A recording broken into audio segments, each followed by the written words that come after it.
اهلا بيكم. خرائط العالم المباشرة 3D. في ناس كتير نفسها تتفسح، تخرج، تشوف الدنيا، تشوف باريس، تشوف لندن، تشوف امريكا، تشوف برج ايفل، تشوف حاجات كتيرة جدا. التطبيق ده ممكن يساعدك ان انت تفتح وتشوف لايف لايف في اوروبا، لايف في بكين، لايف في روسيا، لايف في اي حتة في العالم. التطبيق ده محمله اكتر من مليون شخص. زي ما انتوا شايفين كده لايف حاليا. افتح دلوقتي، بص، شوف الناس ماشية، شوف الكريسماس عند ناس، لو اني انا مسلم وما بعترفش بالكريسماس. شوف يعني القهاوي، شوف الشوارع زي ما انت شايف كده. المنظر ده منظر تحفة. خش، روح شوف لبنان، شوف السودان، شوف اي حتة في العالم انت عايز تشوفها. طبعا هيبقى في اماكن محظوره وفي اماكن ممنوع فيها التصوير وهكذا.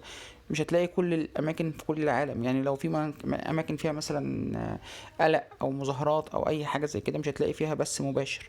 لكن اغلب الاماكن ابراج، كباري، اي حاجه زي كده، حدائق، متنزهات، مساجد، برج خليفه.